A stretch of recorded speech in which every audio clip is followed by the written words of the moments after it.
Desde hace 3 meses, una de las principales discusiones políticas que ha enfrentado a gobierno y oposición es sobre la permanencia del doctor Álvaro Danza en el cargo de presidente de ACE, la Administración de los Servicios de Salud del Estado. Este médico de 48 años, que asumió en ACE en abril, desempeñaba además trabajos en mutualistas y era docente e investigador en la Universidad de la República, lo que, según la oposición, viola el artículo 200 de la Constitución. En el gobierno dijeron que esperarían el pronunciamiento de la Junta de Transparencia y Ética Pública, JUTEP. Bueno, ese dictamen llegó el jueves pasado, cuando, en votación dividida, la JUTEP determinó que no hay incompatibilidad. Pero unas horas después, el doctor Danza anunció su renuncia a las actividades privadas. Luego de conocerse esas novedades, la oposición decidió mantener la interpelación a la ministra de Salud Pública por este tema y sumó un llamado a Sala al ministro de Educación y Cultura para que responda sobre el accionar de la JUTEP al que considera alineado directamente con el oficialismo. Entonces, ¿qué dice el doctor Danza hoy? ¿Se siente confiado para continuar con su gestión? ¿Qué planes tiene para ACE en los próximos meses? Lo recibimos en la entrevista central. Doctor Álvaro Danza, bienvenido, gracias por acompañarnos. Bueno, muchas gracias a ustedes por la invitación. Ha sido un tiempo duro realmente, de mucho escrutinio, como decías tú hace un ratito, yo creo de mucho ensañamiento con este tema y buscarle la quinta pata al gato de forma permanente. Pero bueno, estamos confiados, ¿sí?, en que podemos mejorar ACE, que es el centro de nuestros desvelos. Me alegra que me lo preguntes, porque hasta hace un tiempo realmente, Emiliano, de todo lo que hablábamos era de esto, si voy acá, si voy allá, si estoy acá, si no sé qué. Entonces me parece que realmente el tema central es mejorar ACE y hacer de ACE un prestador de primer nivel. Estamos ahora en ese camino. Después de la conferencia de prensa del jueves, y hasta ahora usted no había dado entrevistas, vio que el debate político no se apagó. Usted hacía referencia a lo que fueron los meses anteriores, pero la discusión continúa. Entonces, insisto con la pregunta sobre cómo está plantado hoy. ¿Entiende que culminó una etapa, que se pudo cerrar una etapa? Desde nuestro punto de vista, y digo desde el punto de vista del gobierno, hemos cerrado esta etapa, hemos cerrado porque el fallo de la JUTEP es favorable, lo esperamos con mucha ansiedad, pero se resolvió favorablemente. Por otro lado, también es cierto que yo tomé esta decisión porque más allá del fallo de la JUTEP, el tema se había mediatizado mucho, problematizado mucho, se había generado mucho enredo y como puse en las cartas de renuncia a las instituciones a las que renuncié, es humanamente imposible trabajar en un escrutinio de esa manera permanente. Más allá de que es una función pública y que somos servidores públicos y que está bien que se pregunte qué hacemos, cómo lo hacemos, cuándo lo hacemos, etcétera, todo eso es válido, pero ya llega a un extremo que ya es irracional desde mi punto de vista. Motivo por el cual tomé esa decisión, la tomamos en conjunto con la ministra, la pensamos, la dialogamos con el presidente de la República y bueno, me pareció que era la mejor decisión para tratar de cerrar el tema. Si se va a cerrar o no se va a cerrar el tema, no lo sé, no tengo la bola de cristal. Me da la impresión que está teniendo como un viraje. ¿Un viraje en qué sentido? Y bueno, que ahora lo que está en escrutinio es la JUTEP, si está bien, si está mal, si no sé qué. Y bueno, está bien, cada sector determina cómo analiza los temas, eso forma parte de la vida política y de la realidad. De nuestro punto de vista, estamos pretendiendo, nos proponemos hacer un viraje que nos permita trabajar en paz, digamos, por ACE. Algo de eso puso en un posteo en redes sociales el viernes. Yo decía, usted no hizo declaraciones, no dio entrevistas, pero sí hizo un posteo, y allí decía: agradezco profundamente las demostraciones de afecto y solidaridad. Estamos en el camino de lograr con mucho trabajo, compromiso y convicción que el acceso a la salud sea un derecho, no un privilegio. Y el texto terminaba diciendo: hasta que la dignidad se haga costumbre. Claro. ¿Qué era esa última frase? ¿Qué quiso decir? Esa es una frase que no me pertenece, no la inventé yo, pero bueno, es interesante, que dice, bueno, a ver, hasta que la dignidad se haga costumbre. ¿Cuál es la dignidad que se tiene que hacer costumbre? La dignidad de hacer las cosas bien, la dignidad de ser transparentes, la dignidad de trabajar con decencia, la dignidad de dejar trabajar al otro, la dignidad de poner foco en los problemas de la gente. Esa es la dignidad en la que nosotros queremos construir. Primero porque parto de la base de que todo lo que hemos hecho es absolutamente transparente. Y en esto voy a la primera persona del singular. Todo lo que he hecho es absolutamente transparente. No le oculté nada a nadie, como dije en la conferencia de prensa. Y esa es la dignidad. La dignidad es hacer, ¿verdad? Juan Carlos Macedo, un viejo médico de Míguez, decía que una frase hermosa, que era un poeta, un escritor, un médico rural, un médico de familia. Juan Carlos decía, construir es la única decencia. Entonces nuestra decencia y nuestra dignidad es construir, es tratar de mirar para adelante y hacer las cosas lo mejor posible para la gente, que en definitiva es la que se beneficia de nuestras acciones. Ahora, una pregunta a propósito de, no sé, una eventual autocrítica.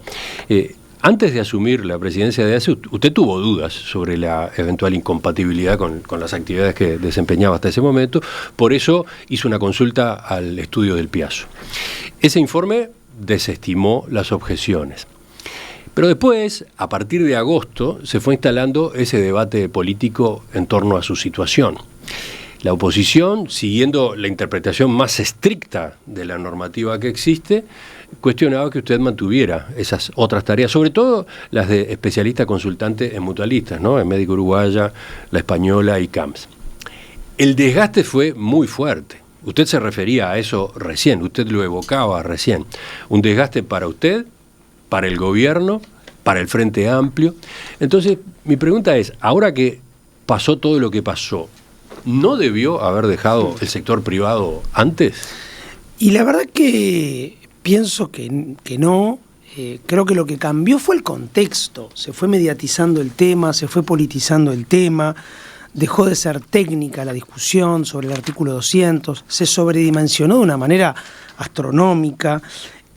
Qué sé yo, me parece que ese fue el gran problema. Pero hay veces que estas situaciones se resuelven dando un paso al costado rápidamente y listo, ¿no? Apagando el incendio. Sí, pero nos pareció que no era necesario, que no estaba justificado, que yo había hecho las consultas adecuadas, que había hecho la declaración jurada de la JUTEP transparente, meticulosa, detallada. No es verdad, como se ha dicho por ahí, que yo le oculté a Del Piazzo que yo era consultante y no era consultante. De hecho, acá traje los contratos, por si los querés leer al aire, Emiliano, donde dice que soy consultante de la Asociación Española, de CAMS y también el recibo de sueldo, porque en la médica no tengo contrato. Entonces, ¿por qué esa precisión o esa insistencia en consultante? Y bueno, porque era distinto. Ser consultante es dar una segunda opinión, es ver un paciente complicado, un paciente difícil, un paciente que ha pasado un largo derrotero por especialistas y que no tiene una solución, y donde uno, modestamente, puede, desde una perspectiva más global, aportar una mirada integral y aportar una solución. Y eso es lo que yo hago, o lo que yo hacía hasta el viernes, que tuve que renunciar. O que decidí renunciar. Porque eso lo dice para distinguirlo de qué otro tipo de tarea. Y bueno, médico de policlínica, porque se dice, no, Danza no es consultante, es médico de policlínica. No, Danza es consultante y lo hace en policlínica. Acá tengo los contratos, que los traje subrayados, por si los querés leer al aire. Capaz que después los fotocopiamos y los publicamos. Ok, si quieren. Pero la verdad es que hay ahí como una cuestión de que yo le mentía a Del Piazzo. ¿Cómo le voy a mentir a Del Piazzo? A ver, usted conoce a Del Piazzo, una figura emblemática además, ¿no, verdad? No se me ocurre mentirle a Del Piazzo. Una persona honesta no le miente a Del Piazzo, no le miente a nadie, pero digo, a Del Piazzo menos que menos. Así que no hay ningún ocultamiento ni nada. Y yo creo honestamente que eso de ofrecer una segunda opinión a un paciente que está embromado, que está grave, que pasa por un largo derrotero de problemas, dista de generarle un inconveniente a ACE. Honestamente lo creo. Y creo que también lo creen mis pacientes. Que yo le vaya a tratar el lupus grave a un paciente que está embromado, ¿qué daño le provoca a ACE? A ver, pasemos limpio y va más allá del 200 de la Constitución y del 9 de la ley 18.191. ¿Genera algún inconveniente eso, ACE? Yo creo que no, honestamente. Curiosamente, ahora no lo voy a hacer más. El informe del estudio del Piazzo no toma en cuenta una norma, la ley Cristal. La ley Cristal 17.060, que en su artículo 26 dice: los directores o directores generales de los entes autónomos y servicios descentralizados no podrán intervenir como directores, administradores o empleados en empresas que contratan obras o suministros con el ente autónomo o servicio descentralizado cuyo directorio o dirección general integren. Esta norma sí la han tenido en cuenta otros informes, otros análisis, y es una norma como lapidaria, no deja escape ninguno. No, ojo, ahí dice empleado. Yo de la Asociación Española dejé de ser empleado. Bueno, ahí empieza la discusión sobre cómo entender el término empleado. Bueno, pero empleado es ser dependiente. Yo dejé de, no sé, creo yo, específicamente, en relación a esa norma, capaz que no lo cita el texto del Piazzo, pero sí dejé de ser empleado, es una recomendación que me hicieron, renuncié como empleado y pasé a tener una relación de no dependencia. ¿Eso cuándo? Eso el 1 de marzo. El 1 de marzo, el contrato es del 1 de marzo. En CAMS nunca fui empleado, siempre estuve en relación de régimen de libre contratación, de profesional independiente. Y sí que en la médica no dejé de ser empleado, no existe ese régimen en la médica, pero ACE no le compra nada a la médica, ¿verdad? Excepcionalmente, ¿verdad? Motivo por el cual no había ahí ningún conflicto. En lo que me asesoré también con Del Piazzo y con otros compañeros que me asesoraron en este tema, ex integrantes de la JUTEP y demás, no se podía ser cooperativista, directivo, tener cargos jerárquicos, en fin, y esa condición no la reunía. Y bueno, para seguir con esto de si debió o no, si era conveniente o no dar un paso al costado antes. Ayer vio que habló Ricardo Gil Iribarne, ¿no? Todo un referente del Frente Amplio por el papel que jugó en la JUTEP durante el segundo gobierno de Tabaré Vázquez. Hablando en la diaria radio, dijo que usted debió haber evitado alimentar suspicacias en la población. Debió dar un paso al costado para que la ciudadanía se quedara tranquila. Para el ciudadano, todo este tipo de cosas genera dudas razonables. Frente a las dudas razonables, un jerarca público, la administración, el respectivo partido, el respectivo gobierno, tienen que tomar medidas para devolverles la tranquilidad a los ciudadanos. Eso dijo Gil Iribarne. ¿Qué comentarios tiene usted? Nosotros nos reunimos con Gil Iribarne al inicio de la gestión, no hablamos específicamente de este tema lo sobrevolamos. Ricardo nos dijo que miráramos permanentemente el Código de Ética de la Función Pública. Lamento que no me lo haya dicho antes Ricardo, ¿no? En lugar de decirlo en la diaria ayer, me lo podía haber dicho hace un tiempo a mí personalmente, que perfectamente me conoce y me hubiera llamado. Pero bueno, preferí hacerlo... Una cosa son las normas, incluso una cosa es lo que está prohibido. Sí, otra cosa es lo que no está prohibido, pero no se debe hacer. Siempre lo dice y me parece una frase muy valiosa. Y bueno, la verdad es que nos pareció que no había inconvenientes y que no generaba mayores dificultades. Es la opinión de Ricardo, me parece muy valiosa.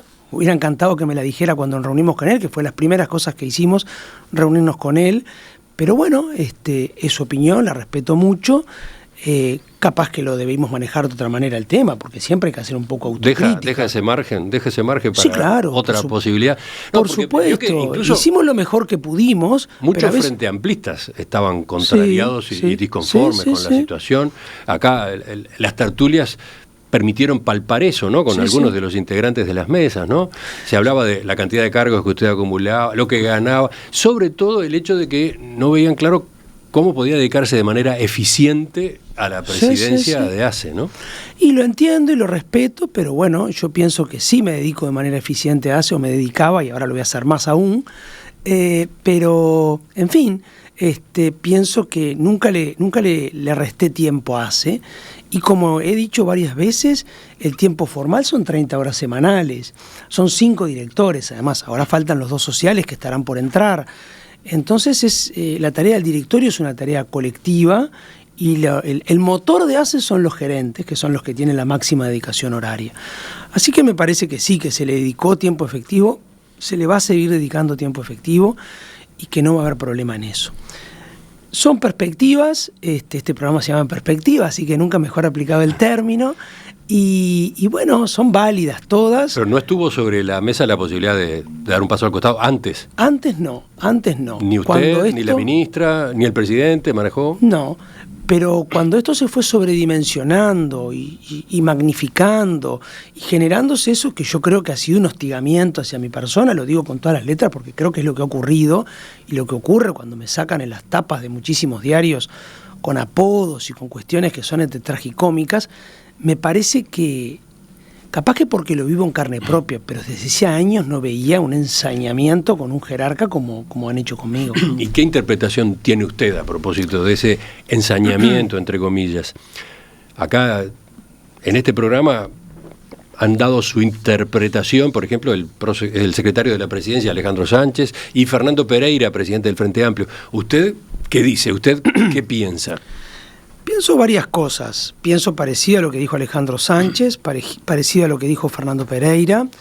Evidentemente... A ver, Sánchez habló de que acá había una reacción de la oposición porque en ACE estaban en curso auditorías. Sí. Sí, estaban trabajando sobre eventuales Sí. irregularidades en el periodo pasado. Que claro. Bueno, pienso que Pereira, en cambio, se puso en el otro frente, en lo que se está haciendo, en lo que se está cambiando, en lo que está mejorando ACE, como que eso disgustaría a la oposición. Sí, yo creo que las dos cosas son válidas. Auditorías hay varias que están casi terminadas y que conocemos los resultados. En efecto, con motivo de una auditoría pedimos una investigación al Ministerio de Salud Pública, concretamente es la auditoría que muestra el aumento de compras en el periodo 22-24 al Círculo Católico y a CASMU. No nos queda claro cómo fue ese proceso por el cual se firmó ese convenio, y entonces pedimos una investigación que está en proceso, ha salido en algunos medios que eso está siendo investigado por el Ministerio de Salud Pública, y pienso que eso provoca preocupación, sí, provoca preocupación, y cuando provoca preocupación es porque entiendo que pueden suponer que hay cosas que se debieron hacer de otro modo. Y lo que dice Fernando Pereira también es cierto, estamos trabajando a todo trapo, estamos moviendo ACE, yo lo he dicho en algunos discursos, estamos poniendo ACE de pie. Había niños que no se operaban de cataratas y ahora no tenemos lista de espera de cataratas. Generamos 50.000 consultas más con especialistas, que no es un número astronómico, parece un número enorme en ACE, pero ACE da unos 4 millones de consultas con especialistas por año. O sea, generamos 50.000 más con los mismos recursos humanos. Instalamos el tomógrafo de Colonia, vamos por el de Mercedes, que estuvo 3 años en un batallón. Es una donación del año 2022, el tomógrafo de Mercedes, de una fundación. Y ahora, el 25 de noviembre, vamos a hacer la inauguración. Mandamos el PET a Tacuarembó, es un PET que cambió de acá del Cudín Montevideo y que está absolutamente operativo, que funciona bien, y que en lugar de archivarlo dijimos, pongámoslo en Tacuarembó, en el norte del Río Negro. ¿Y sabe por qué?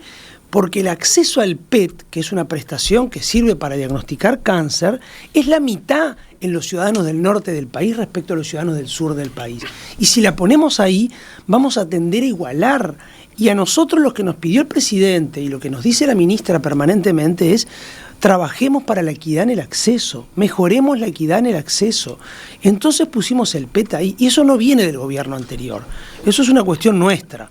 Digo porque en algunas cosas por ahí dicen, no, eso es un invento del gobierno anterior. Hay muchas cosas que sí, hay muchos tomógrafos que compraron y no quedaron instalados, y está bien, y es válido, y por eso a Colonia yo invité a Marcelo Sosa, yo llamé a Marcelo y lo invité a que fuera a Colonia para la inauguración del tomógrafo, porque lo compraron ellos y lo terminamos de instalar nosotros. Ahí se refiere el ex vicepresidente. El ex presidente, porque cuando se fue Cipriani claro, a hacer campaña, vino Marcelo a la presidencia. Entonces invité a Marcelo y fue. Y para nosotros es un honor.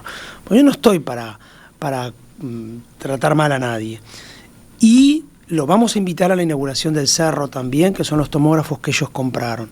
Ahora, lo del PET no, el PET es nuestro. Vimos que quedaba no operativo y pensamos, y lo dijo también el director de Tacuarembó, me lo dijo cuando fui a Tacuarembó, Álvaro, queda esto que no está operativo, pero que funciona a 0 kilómetros. Para Tacuarembó es un lujo, Tacuarembó tiene radioterapia, tiene tomógrafo, etcétera. Llevémoslo para allá y lo vamos a hacer. Entonces, pienso que sí hay cosas que están moviendo ACE. Y la otra cosa que para nosotros... Hay cosas que están moviendo ACE, ahora hablaremos un poco más de para dónde va justamente su gestión, pero por ese motivo la oposición lo tomaría usted como... Yo creo que eso crispa un poco. Centro de sus ataques, ¿realizaría una campaña de escarnio? Bueno, no sé. Creo que eso crispa un poco, ver que en poco tiempo se hace mucho. Yo no digo que no se haya hecho nada, ojo al gol, pero... digo que en poco tiempo se está moviendo mucho y mucha cosa. Hay una cosa que es clara, que es el tema de los medicamentos. Y de esto me puse atrás, me puse al frente, al frente, con el director de medicamentos, con la gerencia general y con todas las unidades ejecutoras, y hemos reaprovisionado los medicamentos. Usted me dirá, bueno, pero algunos salpicones de problemas pueden haber. Sí pueden haber, claro, porque hay 904 puestos asistenciales en ACE. Esto no se reaviva de la noche a la mañana. Y el programa informático que va a dar trazabilidad a todos los medicamentos de ACE va a quedar plenamente instalado para marzo del 26. O sea que todavía pueden haber chisporroteos. Pero la situación ha cambiado sustantivamente. Si uno mira las llamadas a atención al usuario, muy pocas son por faltante de medicamentos, ¿verdad? O sea que eso se solucionó. Había dos grandes nudos gordianos cuando nosotros asumimos la gestión.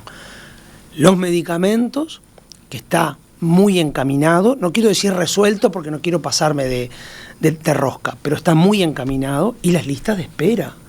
Las listas de espera eran una cosa tremenda. Y entonces las hemos acortado, y yo he anunciado que se está trabajando a toda máquina con los mismos recursos humanos que teníamos, que recibimos en abril del 2025, para que al finales del 2024, para que el 31 de diciembre del 2025, no queden pacientes en espera previos al 2024, en todo el territorio nacional. Eso es un campañón, ¿verdad? Eso es un campañón, y eso es darle soluciones a la gente. Bueno, y pienso que esos eran dos de los nudos que saltaban más claramente cuando uno recorre el país. ¿Qué te decía la gente cuando nosotros recorrimos el país en la primera gira que hice? Faltan medicamentos, falta acceso a los especialistas. ¿Está todo resuelto? No. ¿Va a costar resolverlo? Sí. ¿Está encaminado? Sí. ¿Está mejor que antes? También. Todo esto venía a cuento de por qué se había generado esta polémica en torno a su presunta incompatibilidad al ser presidente de ACE y tener los cargos que al mismo tiempo desempeñaba en el sector privado, bueno, y en la Universidad de la República. Más allá de que ahora vamos a volver a lo que se estudia y se prepara para ACE, entonces, para redondear lo que estábamos charlando, una pregunta. ¿Por qué esperó el dictamen de la JUTEP? ¿Por qué recién en ese momento dejó sus actividades privadas? Bueno, esperamos el dictamen de la JUTEP porque nos parecía que era lo que nos iba a dar más tranquilidad. Para un lado o para el otro, estábamos muy ansiosos de lo que iba a decir la JUTEP realmente. Yo estaba ahí con el celular esperando lo que dijera. ¿Cuándo estaba con el celular esperando? El jueves mismo, antes de la conferencia. Estaba ahí esperando la resolución, el dictamen. ¿Eso fue en las primeras horas de la tarde del jueves? No, como a las 5:30 de la tarde. Eso, usted estaba esperando en la primera... Estábamos con la ministra Lustenberg esperando esa resolución. Ya que menciona eso, le pregunto, usted decía, no conocía en ese momento cuál iba a ser el dictamen. Bueno, ¿y por qué fue que ya fue renunciando? Porque en la misma tarde del jueves se conocieron sus renuncias a las 3 mutualistas. Sí. Bueno, no se debieron conocer ahí porque estaban fechadas el 7 de noviembre. No obstante, fui haciéndolo porque lo que fuimos hablando con la ministra y con el presidente es que esto se había mediatizado tanto, que esto se había exagerado tanto, sobredimensionado tanto, que más allá del fallo de la JUTEP, esto le estaba haciendo daño a la persona Álvaro Danza, pero sobre todo a ACE. Todo el día ahí con problemas en este asunto. Entonces, convenía sacar ese ruido del medio, independientemente del fallo de la JUTEP. O sea, fuera cual fuera el dictamen de la JUTEP, dijera o no que había incompatibilidad, usted ya había resuelto y ya estaba ejecutando sus renuncias. Ya lo había resuelto para mis adentros, sí, y estaba ejecutándolo. Mandé las cartas, hablé con los gerentes, les expliqué cuál era la situación, puse lo que dicen los textos, ¿no? Es humanamente imposible ejercer la profesión en estas condiciones, para mí, para mis pacientes, para las instituciones en las que he trabajado toda la vida, y para dar tranquilidad también entonces a la población. Cerremos este capítulo. Porque la JUTEP no vino más que reafirmar, más allá de que de esto, la JUTEP vino a salvaguardar lo institucional, decir, bueno, estaba bien, no había problema, pero igual nosotros, para nuestros adentros, resolvimos tomar esta decisión para estar tranquilos con Hay un detalle ahí en la institución. En la resolución de la JUTEP, y es que si bien señala que no hay incompatibilidad, hay un punto 2 que textualmente indica exhortar al señor presidente y demás miembros del directorio de ACE que en caso de duda acerca de la existencia de un conflicto de intereses, corresponde abstenerse de participar de la toma de decisiones que puedan afectar su objetividad e imparcialidad, en particular en la tramitación de contratos.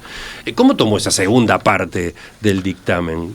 Parece decir que sí podía haber incompatibilidades, conflictos de intereses. No, me parece que esa segunda parte refiere a si se va a firmar un convenio con una institución en la que yo estuviera directa o indirectamente relacionado, me tenía que abstener, que es básicamente lo que hizo Leonardo Cipriani cuando se firmaban los convenios con el Círculo. Se retiraba de sala, pero los convenios igual se firmaban. Sería exactamente la aplicación textual de eso, digamos. Yo lo entendí así. Es como si fulano de tal, integrante del directorio, es socio, afiliado, usuario de tal prestador y prefiere retirarse. Bueno, yo soy usuario de este prestador, prefiero sacar ruido. Bueno, yo soy médico de este prestador, prefiero sacar ruido. Lo tomé así, ¿verdad? Evitar conflictos de intereses. Se lo pregunto porque la oposición señala que ahí hay una contradicción dentro de la JUTEP, dentro de la resolución por mayoría de la JUTEP, que en el punto 1 dice una cosa y en el 2 estaría diciendo otra, ¿no? Bueno, no sé, me parece que no. Cuando uno dice que no es incompatible en términos conceptuales, dice, bueno, muy bien, yo lo tengo acá. Si eso ocurriera, se le recomienda retirarse, exhortar y demás miembros. No existe incompatibilidad entre el ejercicio de la presidencia de ACE y el desempeño de cargos docentes, así como funciones profesionales en instituciones de asistencia médica colectiva del sector privado señalados en el cuerpo. Exhortar al presidente y demás miembros que en caso de duda acerca de la existencia, en caso de duda, corresponde abstenerse. No le veo contradicción, honestamente, yo. Si hay duda, me retiro, me abstengo, punto. En definitiva, con las decisiones que tomó el jueves pasado, ¿solo va a dedicarse al cargo del presidente de ACE? Sí, y a la universidad. A la universidad me tomé licencia un periodo de tiempo. ¿Cómo es eso? Con la universidad, vamos por partes. A ver, con respecto a las mutualistas, renuncia. Sí, renuncié. Se lo pregunto o le insisto en esto porque ayer mismo dirigentes de la oposición señalaban que todavía no tenían claridad al respecto, ¿no? Si era suspensión, licencia, etcétera. Usted renunció. Renuncié, punto. Sí. Si bien hay un informe ahora de la Católica, que no sé si pudo leerlo, que lo pidió la Comisión de Salud de Diputados, pidió un informe. Fíjese si será complejo esto, yo me reía porque leí el informe como 3 veces y me costó horrible entenderlo, lo tengo ahí impreso también, que hace una explicación de 12 páginas del inciso 3 del artículo 200 de la Constitución. O sea, más allá de la interpretación mía o suya, o de Juan o de Pedro, del texto del doctor Gamarra, que es quien firma esto por la Universidad Católica, si hay algo que queda claro, que la interpretación no es lineal, porque en 12 páginas concluye que difíciles conclusiones, que hay cosas que están prohibidas, pero que hay cosas que igual nos generan inconvenientes administrativos, que no hay sanción para la norma, pero dice sí, algo que me llamó la atención y que lo leí con atención, el doctor Gamarra ahí, que no necesariamente el funcionario debe renunciar sino apartarse. No importa, yo renuncié. Las cartas son de renuncia, las publicó ayer el diario El País. Hoy están publicadas. Hoy, bueno, ayer de tarde ya estaban. ¿Y con respecto a la Universidad de la República? No, con respecto a la Universidad de la República, me pedí una licencia ahora por un tiempo para estar más tranquilo, lo expliqué el otro día en la conferencia de prensa, los estudiantes han terminado sus cursos. No, pero podía ser una licencia por todo su periodo de NACE. No, es por un periodo de tiempo acotado. Voy a estar un poco más tranquilo porque esto me ha generado mucho estrés y tensión personal y la verdad es que me parecía razonable. Hay un excelente equipo, reitero, terminaron los cursos, o sea que voy a ir a tomar algunos exámenes igual y tomar algunas pruebas finales, como puse en la nota de licencia que ayer elevé al decano y que ayer me comunicó el decano que estaba aprobada. Y bueno, eso sí, pero voy a volver a la facultad, sí. La facultad es parte de mi vida, o sea que no voy a dejar la facultad. Va a volver a la facultad en el Pasteur. Lógico. Porque ese es un cargo muy particular, ¿no? Profesor grado 5 titular, director de la Unidad Académica Clínica Médica 2 en el Hospital Pasteur de ACE. Por ahí venía la discusión, ¿no? Sí. Sí, es como buscarle, ¿no? La quinta, la novena pata al gato, porque ACE y la Facultad de Medicina conviven hace muchísimos años. Todos los especialistas de pediatría se forman en el Pereira Rosell. Muchísimos especialistas de medicina interna se forman en nuestra unidad, en el Maciel. de cirugía en el Pasteur, en el Maciel, de traumatología en el Instituto de Traumatología, que es de ACE. O sea que ahí hay un convenio milenario y una convivencia milenaria. Los orígenes del Hospital Pasteur son los orígenes de la Facultad de Medicina en el Pasteur. Hay un artículo precioso, un libro grande así que publicó Antonio Turner sobre los orígenes del Hospital Pasteur. Así que es como buscarle la quinta pata al gato. Sí, mi cargo, la sede de nuestra cátedra es en el Hospital Pasteur, ¿verdad? Y bueno, nada, es ahí. Entonces, ahora se va a dedicar, por lo menos mientras dure esta licencia en la universidad, solo hace. Solo hace. Mucho más que las 6 horas de lunes a viernes. Sí, mucho más. Totalmente. Totalmente, sí. Va a ser todo un cambio en ese sentido. Sí, bueno, yo estoy mucho en ACE, voy mucho a ACE, ando mucho recorriendo lugares, o sea que no va a ser un cambio tan sustantivo, va a ser un cambio de tranquilidad, de concentración, pero no un cambio tan sustantivo realmente. Enseguida retomamos en perspectiva la entrevista con el doctor Álvaro Danza, presidente del directorio de la Administración de los Servicios de Salud del Estado. Estamos hoy en la entrevista central de En Perspectiva con Álvaro Danza, presidente del directorio de ACE desde abril pasado, doctor en medicina, graduado en la Universidad de la República en el año 2003, especializado en medicina interna, farmacología y terapéutica, con un máster en dirección de empresas de la salud, profesor grado 5 titular de la Universidad de la República. Doctor Danza, mañana le toca concurrir a comisión del Senado para exponer y discutir a propósito del presupuesto, el presupuesto de ACE. Teniendo en cuenta este entorno, teniendo en cuenta el contexto tan cercano y tan candente, ¿cómo imagina esa instancia? ¿Cómo será el intercambio con la oposición en particular?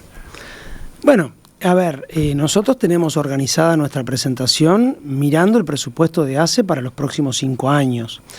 La presentación tiene 3 partes. Una primera parte donde relevamos un poco la situación actual de ACE, sobre todo mirando indicadores asistenciales, de producción asistencial. Después mirando un poco y en detalle la situación edilicia de ACE y de infraestructura, que está en una situación delicada en algunos lugares. Es asimétrica, pero en términos generales en muchos lugares está delicada. Y luego hacemos énfasis en cuáles van a ser las prioridades. Y en consonancia con esas prioridades para el quinquenio está la solicitud presupuestal y lo que el Ministerio de Economía y Finanzas nos ha asignado. Así que lo vemos como una instancia valiosa, interesante, por lo menos desde el punto de vista teórico, porque es como presentar el plan quinquenal para ACE, que luego tendrá ajustes en las rendiciones de cuentas, obviamente, pero sí existe esa posibilidad, como usted comentó, de que haya ciertos cuestionamientos, ciertas polémicas. Recordemos la instancia en la Comisión de Presupuesto de Diputados, ¿no? Sí. Ahí hubo todo un debate sobre si lo recibían o no, porque la oposición consideraba que usted estaba ocupando el cargo de presidente de ACE de manera inconstitucional, ¿no? Sí, algo que nos parece realmente muy incorrecto. La resolución de mi designación se hizo con venia del Senado, 27 en 27. El currículum que yo envié, que creo que es parte de lo que usted tiene ahí, tiene todos los detalles, no oculta absolutamente nada, o sea que el senador que levantó la mano sabiendo eso. No puede argumentarse que creía que yo iba a renunciar, me lo hubieran preguntado, o como si usted me manda un currículum, voy a partir de la base que usted va a renunciar a tal cosa, no. Así que estaban todas las cartas vistas. La declaración jurada JUTEP también. Yo creo que la diferencia entre diputados y senadores, además de que son 2 cámaras distintas, obvio, eso es lo evidente, es que está el fallo de la JUTEP, podrá gustar o no gustar, pero está el fallo de la JUTEP, está mi decisión personal de haber renunciado a la actividad privada para dedicarme de lleno a la actividad pública, de forma tal que yo esperaría o aspiraría a que la situación fuera un poco menos tensa que la que vivimos en la Cámara de Diputados. ¿Ha habido algún tipo de comunicación con representantes de la oposición en estos días? En estos días no, personalmente yo no he tenido, no, pero bueno, no, eso no quita que no vaya a ocurrir mañana un intercambio. Aspiro a un intercambio razonable, respetuoso, como debemos hacer los ciudadanos, ¿no? Y además creo que la ciudadanía espera que los representantes, legisladores y funcionarios públicos hagamos un intercambio respetuoso, sin groserías, sin provocaciones, que es mi escuela personal, capaz que es una escuela muy teórica desde el ámbito no político, pero de ninguna manera la escuela de la grosería, de la provocación, de la guarangada, no, eso no, eso conmigo no, así que eso no, yo no contesto a eso directamente, como no lo hice en su momento, ¿no? Quizás en el final volvamos algo al debate político, pero ya que mencioné la instancia de mañana en Comisión de Presupuestos del Senado, veamos bien en general, ¿qué objetivos se plantearon ustedes, se planteó este directorio que usted encabeza para ACE en los 5 años? Sí, es bien interesante la pregunta, por suerte llegamos a lo medular, que digamos es ¿para dónde va ACE? El objetivo es reposicionar a ACE como un prestador de salud de calidad. El centro es la calidad asistencial de la gente, es ofrecerle una buena prestación de salud a la gente, que no haya nada que separe sustantivamente al usuario del sector público del usuario del sector privado. Ese sería un poco el centro de la cuestión. Eso requiere varias cosas. Uno, voy a ser muy esquemático, pero claro. Uno, fortalecer el primer nivel de atención. Eso es una cosa clarísima, que es la puerta de acceso al sistema.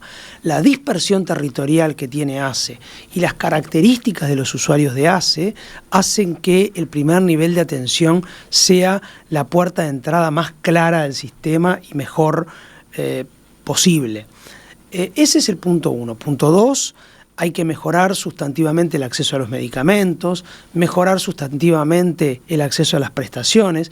No puede ser que ACE esté gastando permanentemente en comprar cosas afuera que puede hacer adentro.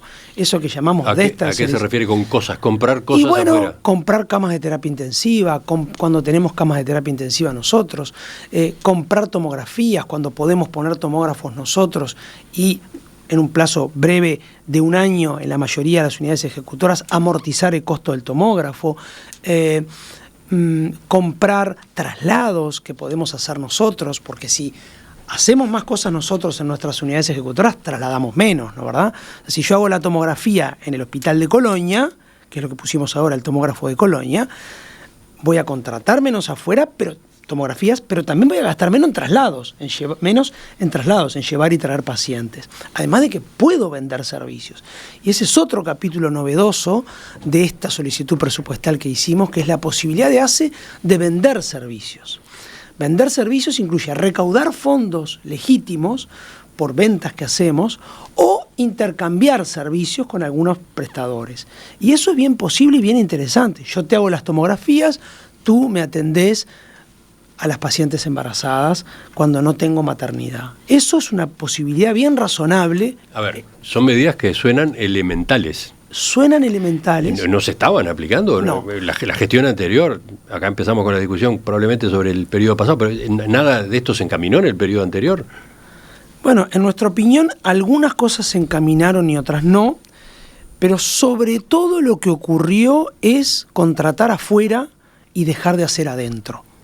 Dicho al revés, dejar de tener prestaciones en ACE y sustituirlas por contrataciones tercerizadas afuera.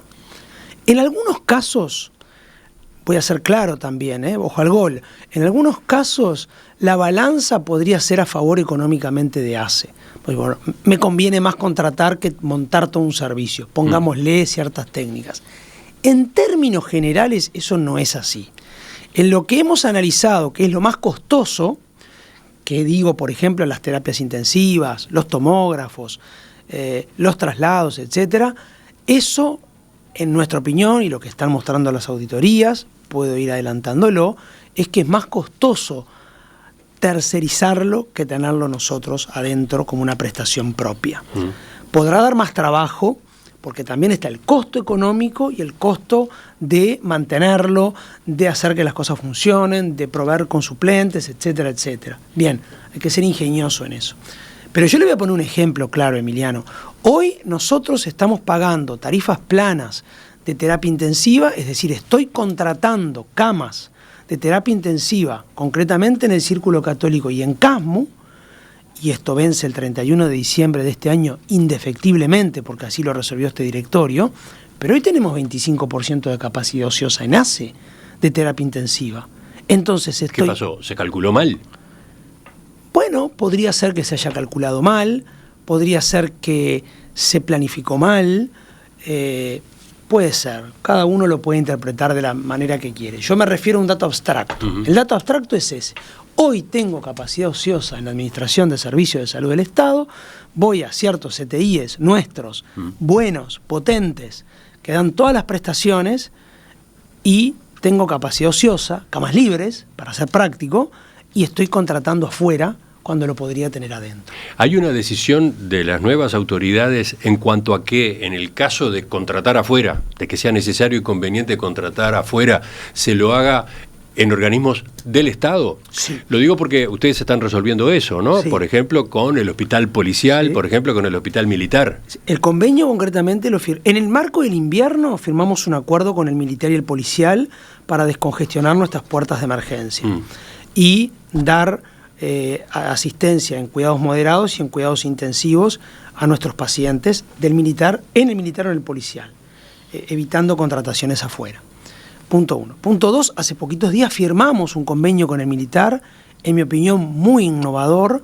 Se armó una unidad de cuidados intensivos de 12 camas, de las cuales, y ahí la gestión es mixta, nosotros ponemos recursos humanos, medicina, enfermería y auxiliares de servicio, y el militar pone todo lo demás, camas, infraestructura, oxígeno, medicamentos, demás. Nosotros hicimos los cálculos y nos da que de esas 12 camas, 7 las vamos a usar nosotros, 5 el militar, ¿verdad?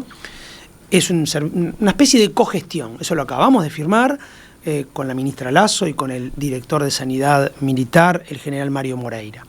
Pero es una definición política. Es una definición política. Sí, si hay que contratar afuera, primero vamos al Estado, a dependencias del Estado. La definición política yo la ordenaría en la siguiente escala. Primero, mejorar ACE y ser autosuficientes nosotros.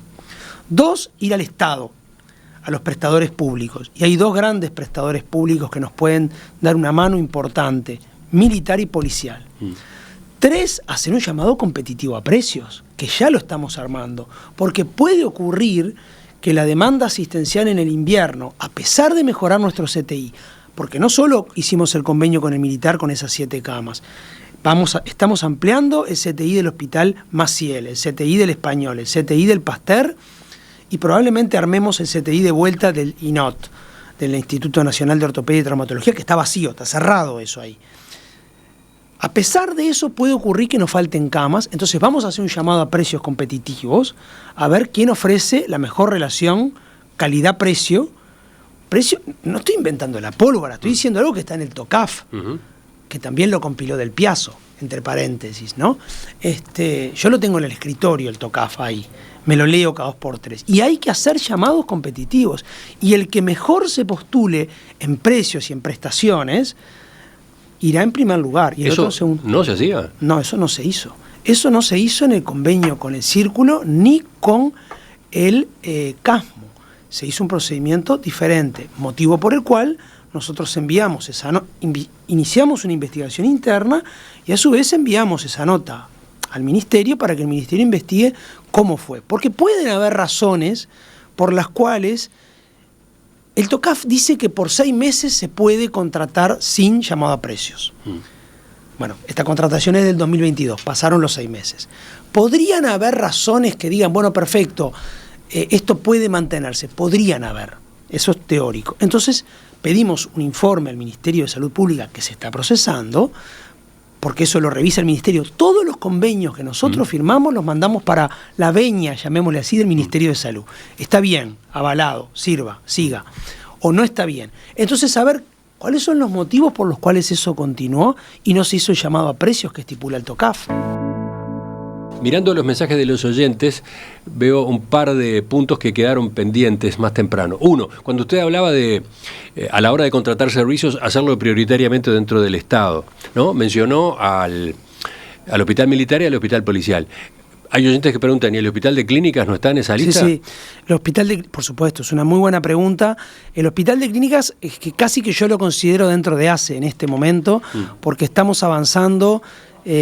Puedo decir que nuestra expectativa, nuestra esperanza es que al final del 2025 hagamos un nuevo convenio marco con el Clínicas y que el Clínicas se convierta en un hospital prácticamente igual a un hospital de ACE grande. Nosotros en ACE tenemos 2 hospitales grandes, referencias nacionales, Pasteur y Maciel, y queremos que el Clínicas sea el otro. Entonces, de esa manera el Uruguay quedaría regionalizado en la región este para el Hospital de Clínicas, la región de la Ruta 5 para el Hospital Pasteur y la región de la Ruta 3, por ser esquemático, para el Hospital Maciel. Sí, desde luego, no lo nombré porque ya lo tengo tan incorporado a ACE que no lo nombré, pero vamos a firmar un nuevo convenio y vamos a hacer un buen convenio con el Clínicas. Y después también desde la audiencia le preguntan, teniendo en cuenta que usted, para la actividad de la Universidad de la República, su cargo como profesor grado 5 titular, lo que hace es pedir una licencia, pero va a volver a ejercer esas tareas.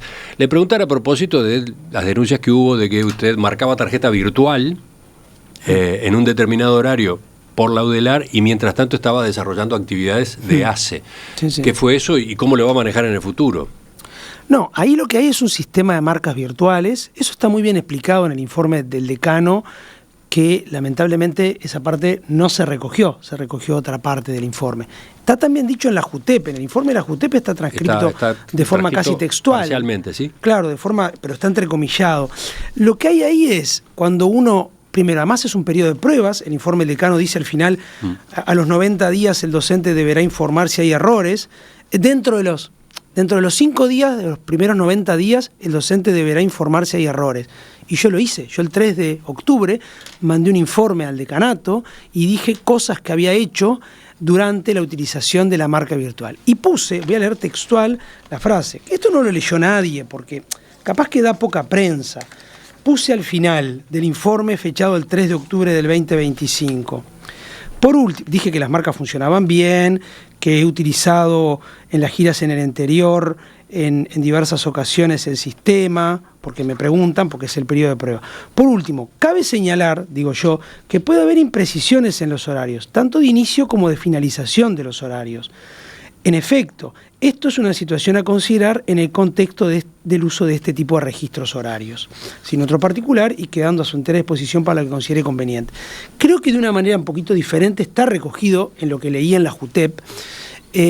No hay doble actividad. Lo que hay es que uno hace una actividad y la hace en la ruta o la hace cuando paran un parador a tomar un café y se reúne, como hay muchísimos estudiantes que van en los ómnibus, ¿no? Si usted va al interior ve que los muchachos andan en clases de Zoom, en fin, y lo que hay es después se hace esa actividad virtual y después queda ese registro sin terminar, porque nos pasa a todos los que tenemos este sistema, lo he consultado con muchísimos, si meticulosamente todos meten el dedo al final, ¿no? A veces metes el dedo cuando te acordás y punto. No hay ningún descubrimiento ahí, ni tampoco ninguna cosa extraña. Pero en la etapa nueva, cuando usted vuelva a las actividades en la UDELAR, ¿cómo lo va a manejar? Veremos cómo lo usaré de la misma manera que siempre y capaz que, como está todo siendo tan escrutado y todas las semanas piden informe a facultad, a ver a dónde fui, qué hice, qué agua tomé, y etcétera, me cuidaré un poquito más para no salir en la prensa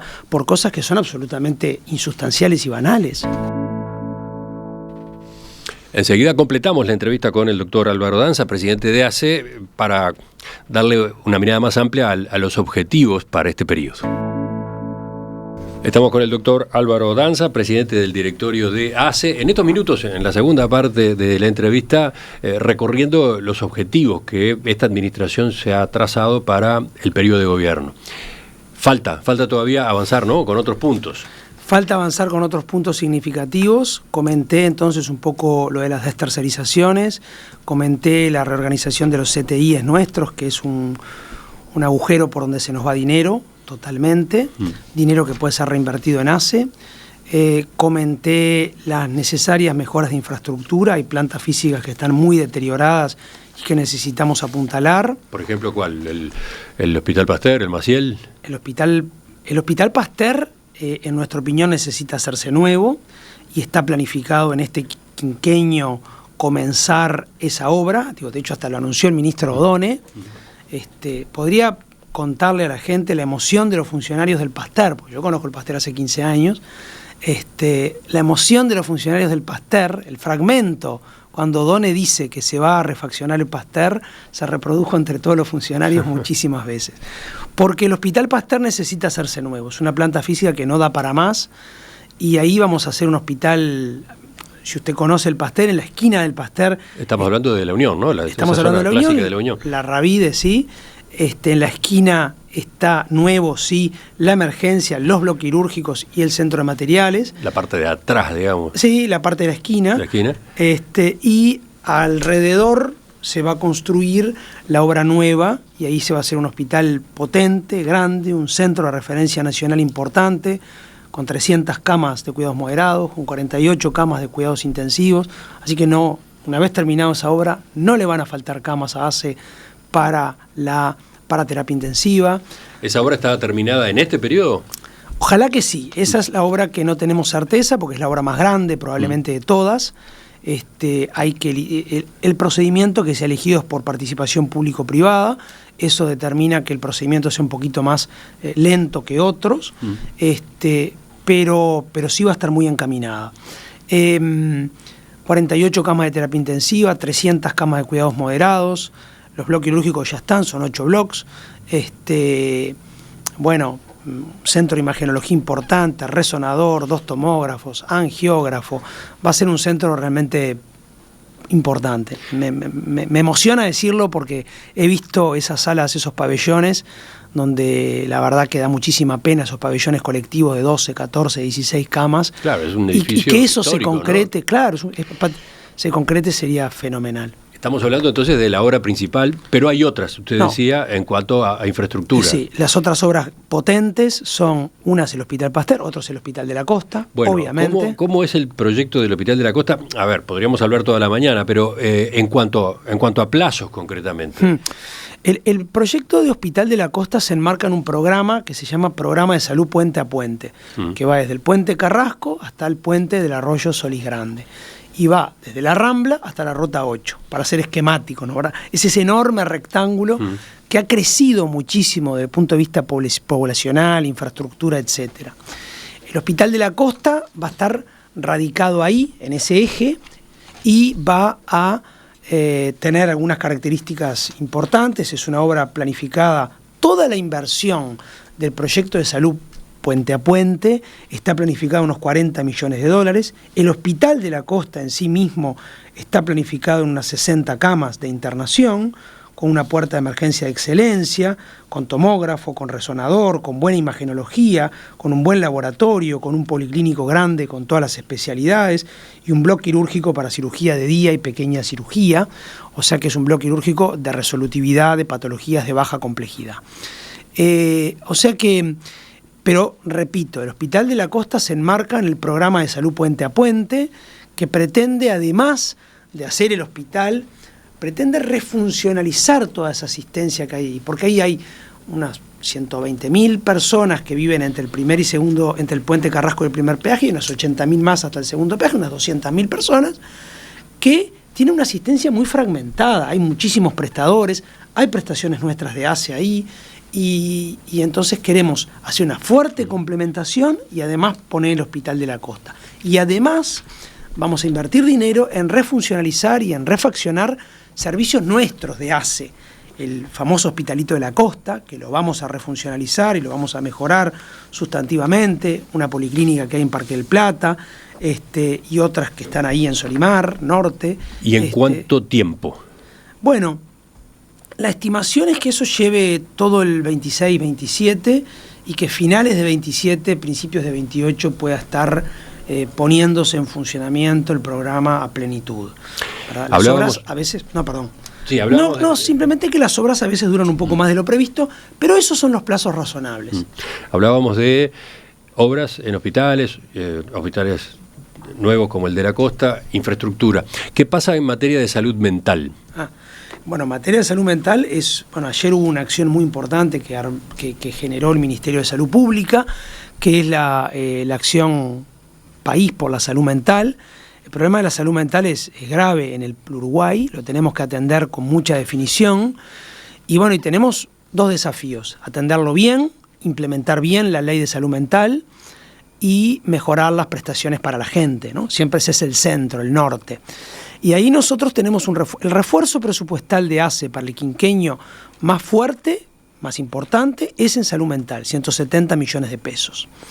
Eso incluye el armado de dispositivos que tienden a el procedimiento de desinstitucionalizar personas, modelo anti-manicomio, ¿verdad? Anti-asilar, y eso implica generar hospitales de día, centros diurnos, y ahí hay unos 100 millones de pesos que se van a destinar a eso el primer año, y 70 millones de pesos para recursos humanos. Esto en todo el territorio nacional.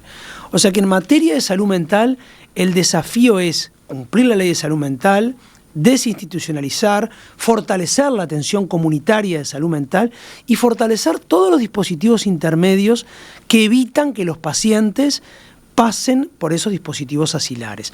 Todas las obras que vamos a hacer, y esto lo puedo decir con tranquilidad también, incluyen en los hospitales polivalentes incorporar una sala de salud mental. ¿Ok? ¿Por qué? Porque lo que propone la ley es que las salas de salud mental se incorporen a los hospitales polivalentes. De hecho, hoy el Maciel tiene salas de salud mental, el Pasteur tiene camas de salud mental, el Hospital de Clínicas acaba de inaugurar camas de salud mental, el Hospital de Fray Bentos tiene camas de salud mental, muchos hospitales del interior tienen camas de salud mental. O sea que ese es el modelo. Yo le he ido preguntando por algunos de los capítulos de la gestión de ACE en cuanto a los objetivos que ustedes se han trazado. Supongo que quedan más.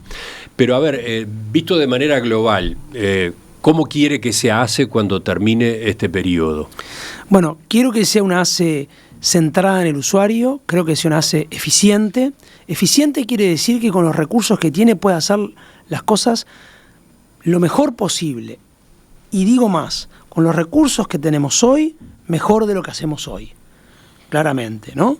O sea, sí creo que se requieren ciertos incrementos, eso no lo pongo en duda para ciertas áreas críticas, primera infancia, salud mental, reformas de infraestructura, etcétera, pero sí quiero una ACE más eficiente en su gestión, una ACE que cuide mucho al usuario, una ACE donde haya donde los dispositivos asistenciales sean mucho más humanos, más humanizadas. No podemos tener a la gente en pabellones de 12 personas, con un baño compartido a 20 metros. No podemos tener más eso en el Uruguay. Tenemos que ir contra eso. Las policlínicas barriales de las redes de atención primaria tienen que estar en buenas condiciones, no pueden caerse los techos de humedad, no puede pasar más eso. Pero todo eso es realizable en un periodo. Es realizable con un buen plan de obras quinquenal, que lo tenemos armado, es realizable mucho y mucho quedará por hacer. Pero también quiero una ACE que no se endeude, como se endeudó la ACE que nosotros heredamos. Nosotros terminamos de cerrar los acuerdos de deuda, 40 millones de deuda con la Asociación de Laboratorios Nacionales, 30 millones de deuda con FEPREMI, el principal prestador privado del interior del país, 10 millones con el CASMU y 10 millones con el Círculo Católico. Más allá de si los convenios están bien o mal, la deuda está mal y hay que pagarla, punto. Y algo similar con una empresa de transporte. Entonces, una ACE que no se endeude de esa magnitud, porque sea más eficiente, porque sea más cuidadosa de sus dineros y porque además se centre más en el usuario. ¿Es realizable en un periodo? Puede ser realizable en un periodo, pero se necesita así una mirada de más largo aliento. Pero también quiero una cosa más, una ACE menos politizada, una ACE que esté menos en la agenda. Algo parecido a eso. ¿Cómo se logra que ACE deje de ser un organismo polémico, un organismo motivo de polémicas políticas permanentes? Esto es una constante, se ha dado ahora con mucha intensidad en estos meses previos por usted, digamos, en torno a usted. La controversia se ha centrado en Álvaro Danza, presidente. Pero cuando no es por este tema es por otro, pasó en el periodo anterior y pasó en los periodos de gobierno de Frente Amplio también, que ACE estaba siempre en el banquillo. ¿Cómo se logra ese cambio? ¿Es posible ese cambio? Creo que sí. Se necesita un gran compromiso de toda la sociedad y de todo el entorno político. Creo que se logra profesionalizando ACE, ¿verdad? Porque fíjese que en realidad en este periodo no han habido críticas sustanciales a la gestión. Han habido críticas si Álvaro Danza está mal o bien que ve un paciente con lupus. Digo, por decirlo de una forma muy didáctica. Pero no han habido grandes problemas de gestión. Entonces, dejando trabajar, profesionalizando la gestión y dejando trabajar. Todo el entorno político tiene que ser consciente de que hay que dejar un poquito en paz y permitir trabajar, que se hagan las cosas, que se midan los resultados en cierto periodo de tiempo. Capaz que no en 5 años, en 2 años y medio, a la mitad, está bien, vamos mal, hay que corregir rumbos, pero hay que dejar un poquito trabajar. En todo caso falta, ¿no? Si pensamos en el futuro político más cercano. Yo mencionaba, mañana le toca ir a la Comisión de Presupuesto del Senado. Vamos a ver cómo transcurre allí el intercambio. Pero después está la interpelación. Sí. A fin de mes, interpelación a la ministra de Salud Pública por toda la discusión en torno a Álvaro Danza. ¿Usted va a ir? ¿Va a acompañar a la ministra? ¿Qué es lo que está previsto? Yo estoy a la orden de lo que determine la ministra, eso todavía no está determinado. La ministra ha sido muy clara. Ella está para responder todas las dudas que existan, porque además tenemos la certeza de haber actuado con transparencia, con rectitud, con apego a las normas, con serenidad. Y si la ministra considera que yo la tengo que acompañar, la acompañaré, por supuesto. Doctor Álvaro Danza, presidente de ACE, le agradezco que nos haya visitado esta mañana. Por favor, ha sido un gusto.